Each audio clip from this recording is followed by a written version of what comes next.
Vietnam's top economic happenings in 2017. And economic growth prospects for the nation in 2018.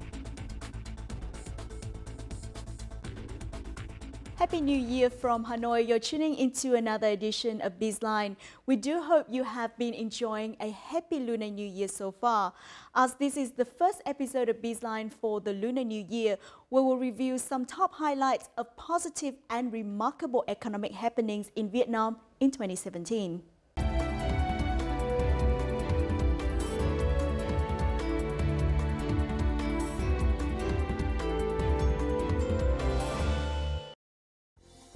For the first time after many years, Vietnam fulfilled all 13 socio-economic targets set for 2017 and achieved comprehensive results in all fields.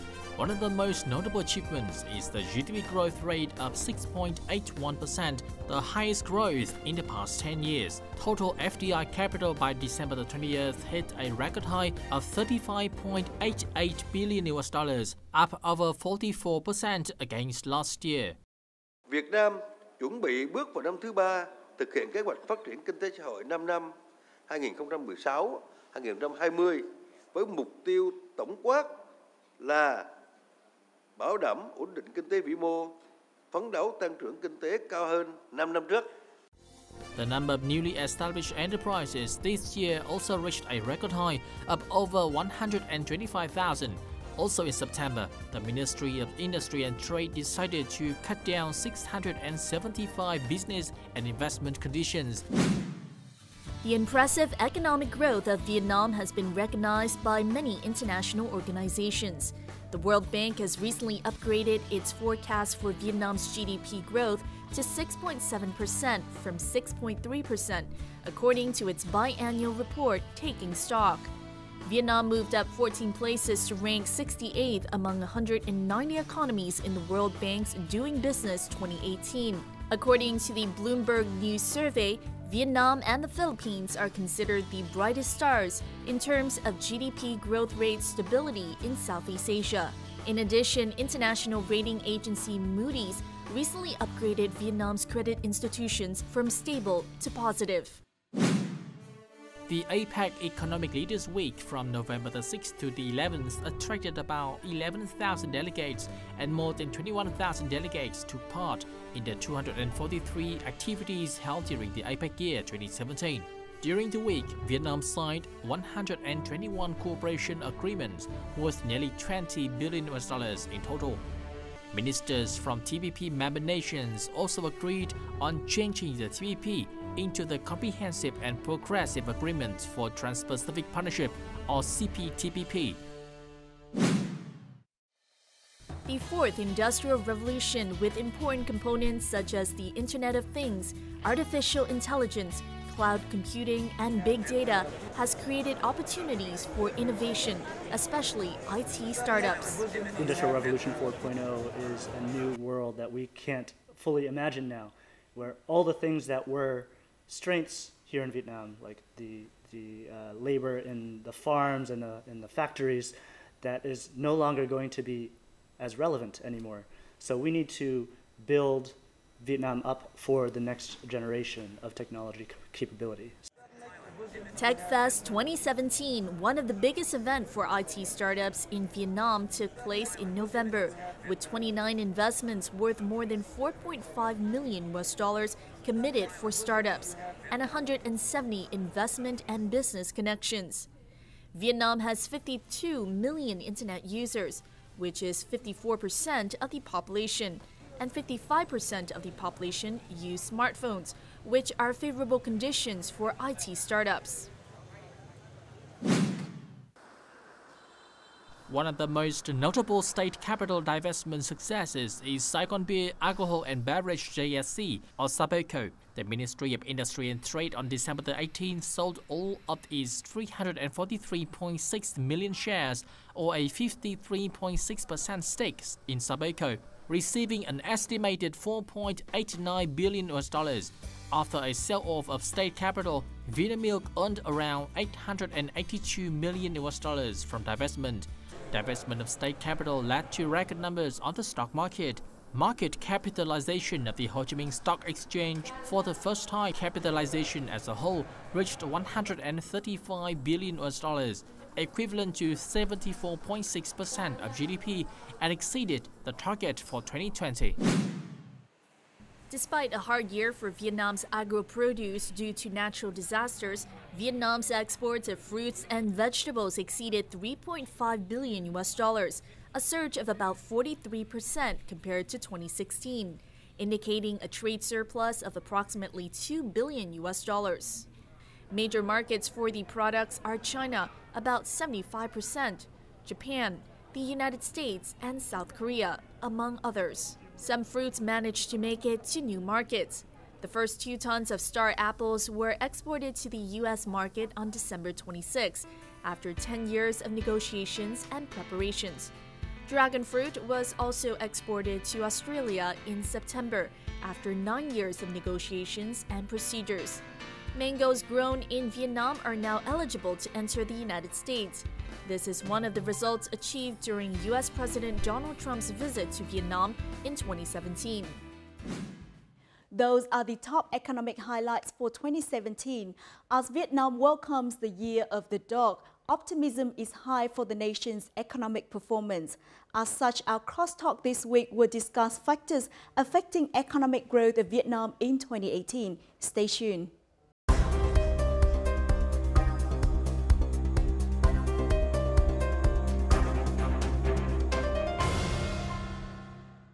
Vietnam in 2017 witnessed an impressive GDP growth rate of 6.81%, the highest in 7 years. This surpassed the National Assembly target and many forecasts from experts and organizations worldwide. Following this achievement, the National Assembly set the GDP growth target of 6.5 to 6.7% for 2018. So what internal and global factors will contribute to economic growth of Vietnam this year? What are the measures to sustain GDP growth? We will discuss this in this week's episode of BizLine. But first, let's review forecasts by international organizations in the following clip. Several international organizations forecast that Vietnam will continue to experience a positive economic outlook in 2018. Many of the forecasts indicate a lower GDP growth rate in 2018 than last year's achievement of 6.81%. Nevertheless, it will still be much higher than the regional average. Specifically, Asian Development Bank or ADB has predicted a 6.7% figure compared to the average 5.2% of Southeast Asia.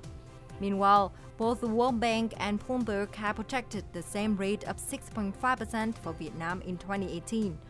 All have pointed to a positive outlook for the global economy, with factors contributing to the forecasts of Vietnam's GDP growth this year, along with internal attributors.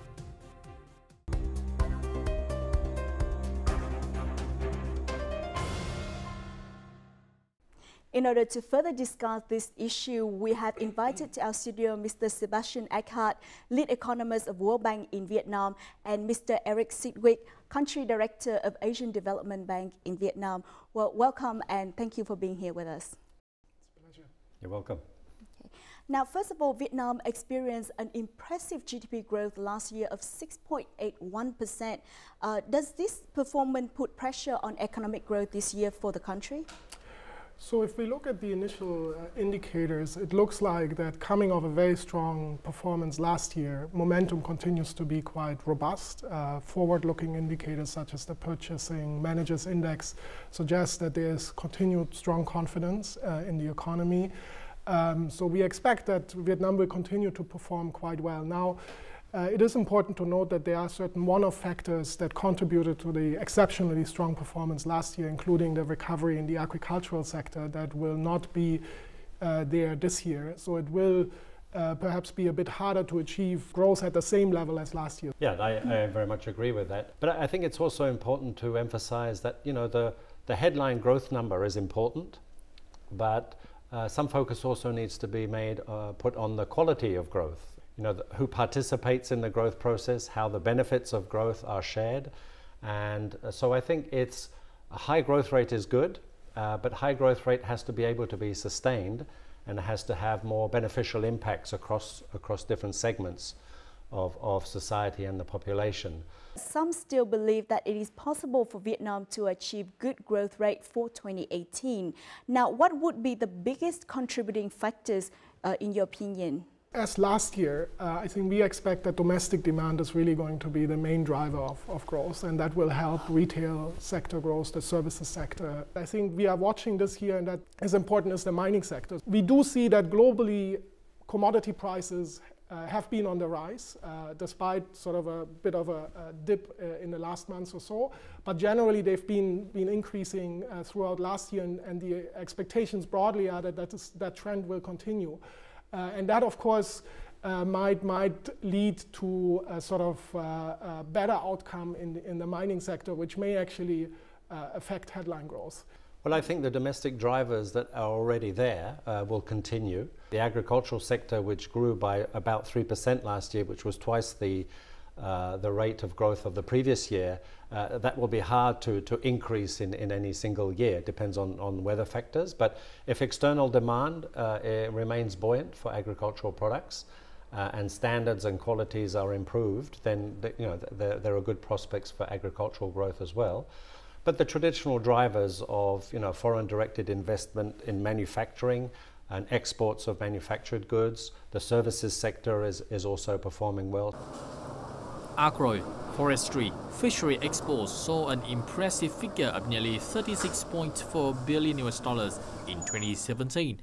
Following this achievement, experts believe that exports will reach this year's target of $40 billion set by the Prime Minister. Mùa vụ này, rồi chính sách của các nước này, rồi các yếu tố vĩ mô nó cũng ảnh hưởng rất là lớn tới cái thương mại nông sản, nông lâm thủy sản. Thế cho nên là cái này thì chúng tôi vẫn giám sát và theo dõi rất chặt chẽ cái tình hình để có những cái dự báo số liệu sát hơn, nhưng mà cơ bản thì đầu năm tôi thấy là cái tình hình nó đang rất là khả quan. From the beginning of this year, export markets have shown positive signs. In January, Vietnam's rice export prices have risen to new levels, exceeding those of Thailand and India by $100 to $150 per ton. Meanwhile, fruits and vegetables have continued to achieve good export growth of $321 million, a year-on-year increase of 37%. Có một số mặt hàng mà chúng tôi nhận định là năm 2018 sẽ có những cái tăng trưởng tương đối là vững. Đó là mặt hàng rau quả năm vừa rồi thì cũng tăng tới trên 40%. Nhưng năm 2018 chúng tôi dự đoán là cái rau quả vẫn tiếp tục là đạt cái mức tăng trưởng cao. Besides the shift in export products to focus more on fruits and vegetables, seafood and wood products, investment into processing and technology are regarded as important factors to strive for agro-forestry fishery exports this year. Mục tiêu của ngành nông nghiệp trong năm 2018 và các năm tiếp theo là tập trung vào cái công nghệ chế biến, bảo quản sau thu hoạch để chúng ta giảm cái tổn thất sau thu hoạch, đồng thời có tăng cái giá trị gia tăng của sản phẩm. Recently, the groundbreaking ceremony of a high-tech agricultural product preserving and processing factory took place in Vân Hồ District, Sơn La Province. It is expected to reach a capacity of 1,700 tons annual output in Phase 1 and 3,400 tons in Phase 2.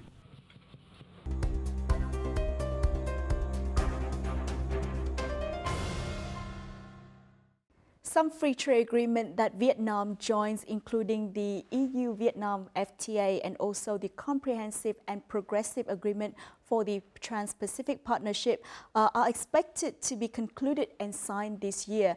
Now, how would this impact trade for Vietnam? Well, I think it's very positive. It has sort of a diverse set of markets in which to operate in. I guess a lot of the free trade agreements are also linked to the foreign direct investment that is coming into Vietnam. So again, that is a good source of income for Vietnam. That source is also pretty diversified, so not all the eggs are in one basket, so to speak. This is a good time where external environment is relatively good, and so it's an opportunity for Vietnam to really push ahead on some of these structural reforms. I think it's important. It signals to investors, it signals to the world that Vietnam is open for business and will continue on that path. These two free trade agreements in particular, the CPTPP and the EVFTA, both are what is considered comprehensive and deep trade agreements, in the sense that they are not only tackling tariff reductions, but they also include commitments on domestic reforms and removing other barriers to trade, liberalization of service sectors, public procurement, SOE reform, commitments on intellectual property rights. All of these are important in their own right in terms of providing a more level playing field, but they are also important because they ultimately contribute to the competitiveness of Vietnam. Some of these impacts will of course not materialize immediately this year, but I think this focus on leveraging global and regional integration is something that we expect will continue to be an important contributor to Vietnam's growth, not only this year, but over the medium term. The FDI sector is said to have great contribution to 2017's growth, as it make up 70% of the nation's exports. Do you think this trend will continue this year? I think it will. Foreign direct investment is relatively broad-based. It's coming from different countries. It's sort of targeted to the manufacturing area, but you're seeing more in agriculture, you're seeing more in the energy sector. And so foreign direct investment is looking for opportunities in Vietnam, and the opportunities in Vietnam are good. So we would expect that foreign direct investment to remain high. Applications for foreign direct investments are already high. Actual foreign direct investment coming in, which are usually lower than the amount of applications, but is still relatively buoyant, as you have pointed out. So this is a trend that has been going on for several years now. So we see nothing in the horizon that would prevent that this year, or indeed beyond this year. What about you? No, I agree. I mean, we saw 2 consecutive years of record disbursements of FDI. Last year, 17.5 billion. And we also saw record level commitments, new applications that signal that there is still strong investor sentiment towards Vietnam. So I clearly see this as something that will continue this year and over the medium term. It's a good story around the FDI, but the challenge is, of course, to also build the domestic economy and the domestic private sector as a second engine of growth for Vietnam. The FDI sector continued to contribute over 70% to Vietnam's export turnover in January, according to the Foreign Investment Agency. However, statistics from the agency also indicated a year-on-year decline of nearly 25% in total foreign investment in Vietnam in January. Some experts say that this may be attributed to the change in the U.S. tax policy. Accordingly, the country has reduced its corporate income tax from 35% to 21%. In addition, U.S. firms do not have to pay taxes on the money they earn abroad. Nó khuyến khích các cái doanh nghiệp sẽ, một là gửi cái thu nhập của mình về Mỹ để đầu tư ở Mỹ. Hai là nó cũng không khuyến khích cái luồng đầu tư ra nước ngoài từ các doanh nghiệp Mỹ. Các cái công ty từ các cái quốc gia khác cũng là của Mỹ nhưng đầu tư thông qua một cái nước thứ ba vào Việt Nam, ví dụ như là Singapore chẳng hạn, hoặc là cái cửa Hồng Kông, hoặc là một số các cái mà người ta gọi là các cái thiên đường thuế ấy, thì cái luồng đầu tư đấy có thể ảnh hưởng đến Việt Nam. Nevertheless, experts are still optimistic about FDI flows into Vietnam this year, although they may not reach last year's record number. Việc cải cách thuế ở Mỹ thì sẽ kéo theo cái tăng trưởng khá là lớn của Mỹ. Và chúng ta đều biết rằng là Mỹ là một cái nước mà tăng trưởng dựa trên tiêu dùng. Chính vì thế mà cái cầu hàng hóa của xuất khẩu sang Mỹ sẽ tăng.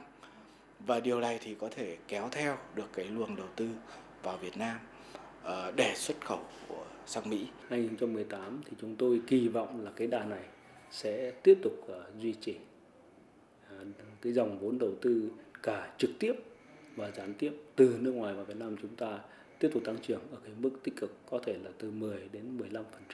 Vietnam has growing exports and strong economic growth and low inflation and a stable currency and political stability and all the types of things that a lot of foreign investors are looking for. So we see that as very good news and expect interest in Vietnam to continue.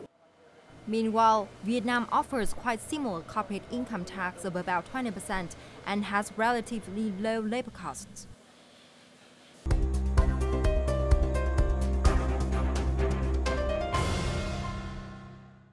Some raise concern about the capital withdrawal of U.S. firms from Vietnam as the country reduces its corporate income tax.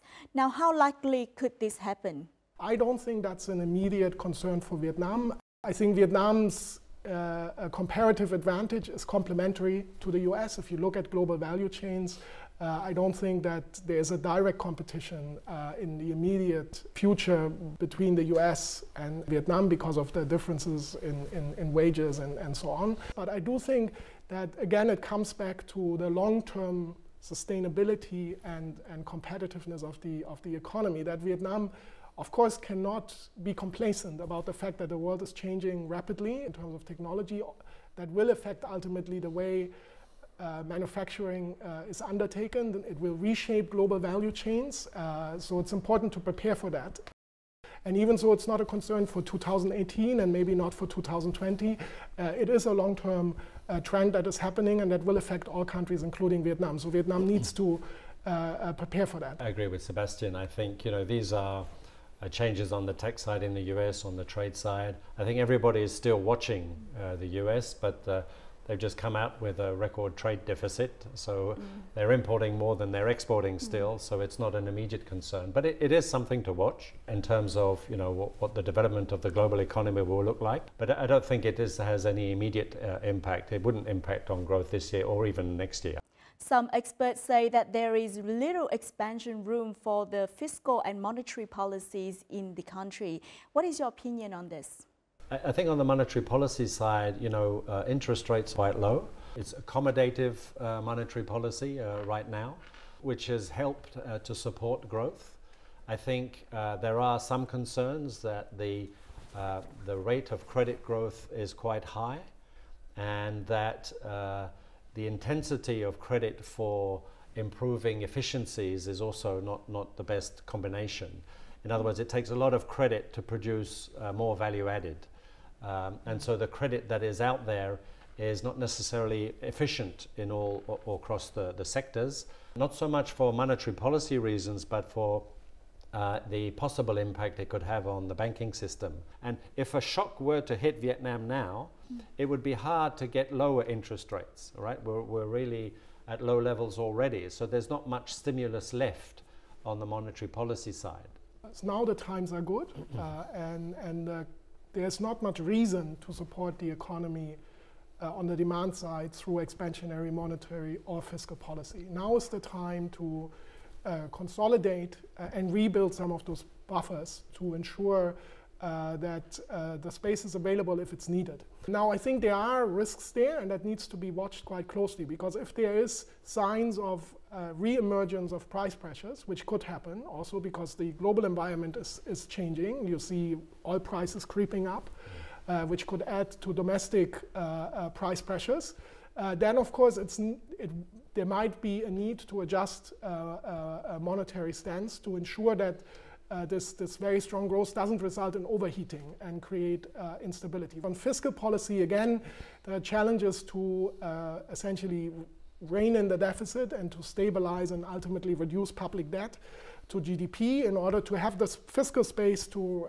react on the fiscal side in case the economy slows and needs support. And then we also think, finally, that there is room to look at the tax side and the revenue mobilization side to both make the Vietnamese tax system even more growth-friendly, while at the same time ensuring that it can mobilize the resources that are needed to ensure sustainable investment in public infrastructure and human capital, education, health, and so on.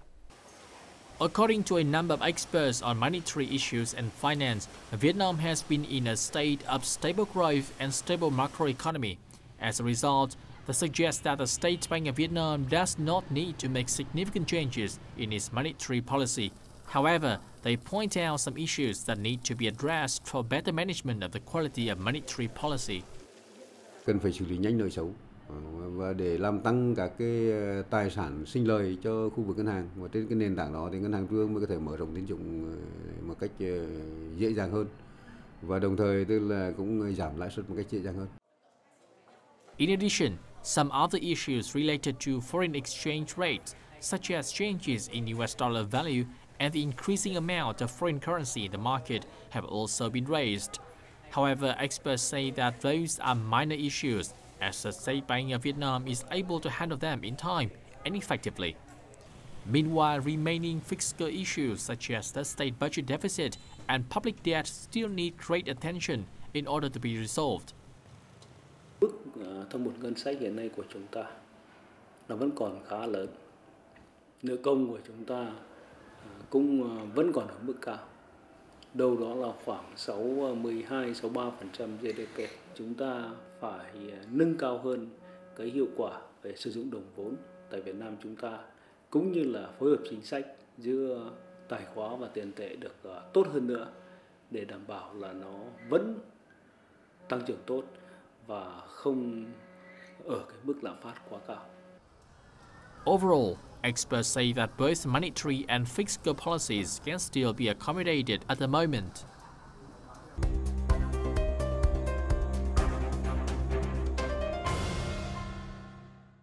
Now looking ahead, what would be the biggest external risks for Vietnam in 2018?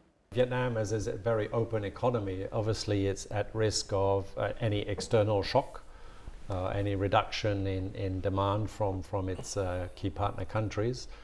Internal conditions and external conditions are relatively benign. Now is the time, really, to use that opportunity for some harder reforms. Reforms in state-owned enterprises, to enable the domestic private sector to compete more with them. There are a number of reforms that can take place during this window of opportunity. Nobody knows how long that window will be open, but crises happen. So for Vietnam, there will be crises ahead. We don't know when, we don't know how severe, but we should get ready for those crises before they happen. I see three major risks. So the first one is on financial conditions. There is clearly signs that interest rates are likely going to increase in the US for sure, maybe in other advanced economies as well, and then that will lead to asset reallocations and to volatility in financial markets. And of course, Vietnam is not heavily exposed because the balance of payment doesn't have a lot of portfolio inflows that typically are the ones that react to these kind of changes in global financial conditions. But nevertheless, in the past episodes, we've seen that there is some impact on Vietnam. So that's something that needs to be watched. The second group of risks is around trade. We see the risks around uncertainty on policies. And you see that there is now some activity, not just rhetoric, but actual activity in terms of some protectionist measures that are being imposed. If this continues, of course, that could have an impact, something that needs to be watched. And the third one is, we know that there is a lot of geopolitical uncertainty in this part of the world, and of course, Vietnam is exposed there through investment and trade channels. So if these uncertainties intensify, that's not good news. In which way do you think the growth model of Vietnam can be shifted to focus more on quality than quantity? In a nutshell, the story of Vietnam is that Vietnam has been a very successful development model so far. But I guess the forward-looking path may be a slightly different type of model, where it's not just more factors, not more capital, not just more labor or more land, but better use and more efficient use of capital, labor and land, and the combination thereof, and improving overall factor productivity. I think Vietnam has beginning to make this transition, and in many areas is doing so successfully. One can argue about the pace. And so, in some areas we feel the pace could be quicker. And as we have been saying, there are some key structural reforms that need to be taken, including to improve skills, education, and to enhance people's ability to understand, innovate, bring appropriate level technology to Vietnam? I don't have much to add. Areas of reform, I think in my mind, is basically three groups. It's institutional reform, business environment, some of the structural reforms making progress on SOE reform. Second is infrastructure. And the third area is investing in people. That's something that is a long-term investment, and it's been one of the success factors in the past. For a more knowledge-based and higher quality growth model, you need better skills. And Vietnam's people are its most important asset, so investing in them is critical for this shift in the growth model. Once again, thank you so much for being here with us. You're very welcome. Thank you. Regardless of challenges and risks from both domestic and global economy, experts believe that there are still several opportunities for Vietnam to achieve good GDP growth this year. In addition, they also suggest that besides improving productivity, more needed to be done in order to overcome such challenges. Specifically, the business and investment environment should continue to be improved. Meanwhile, enhancing the role of the private sector and promoting technological application in production are also important. And that has also wrapped up our first edition of BizLine for the Year of the Dog. From our team here at VTV International, enjoy your New Year celebration and don't forget to join us next year for more economic news from Vietnam. In the meantime, do log on to vtv4.vn or our YouTube channel at VTV4Go for more of our programs and updates. Thanks for joining us and Happy New Year.